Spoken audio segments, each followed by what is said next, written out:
أيها المسلمون، إن لله عز وجل سنناً ثابتة أقام عليها الكون وأحكم بها شؤون العباد، فلن تجد لسنة الله تبديلاً ولن تجد لسنة الله تحويلاً.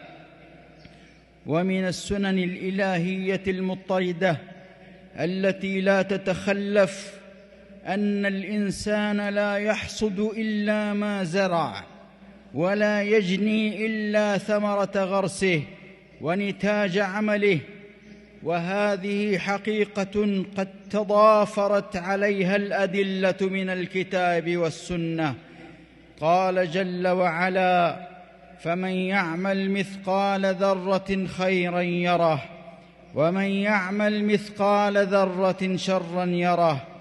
وقال جل ثناؤه: من جاء بالحسنة فله 10 أمثالها، ومن جاء بالسيئة فلا يجزى إلا مثلها وهم لا يظلمون.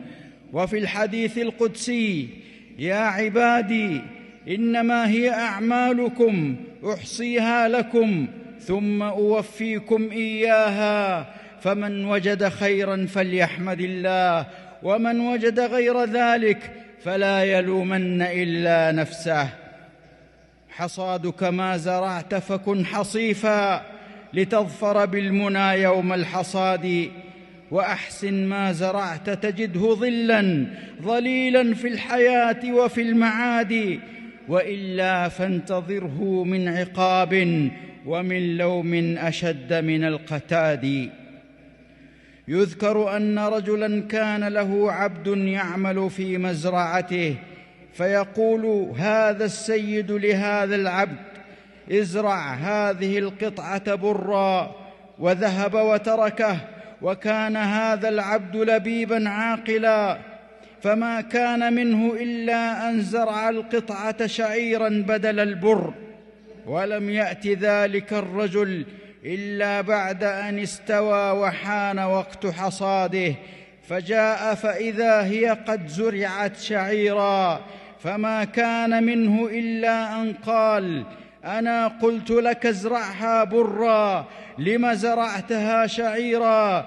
قال: رجوت من الشعير أن ينتج برا. قال: يا أحمق، أو ترجو من الشعير أن ينتج برا؟ قال: يا سيدي، أفتعصي الله وترجو رحمته؟ أفتعصي الله وترجو جنته؟ فذعر وخاف واندهش، وتذكر أنه إلى الله قادم، فقال: تبت إلى الله وأبت إلى الله، أنت حر لوجه الله.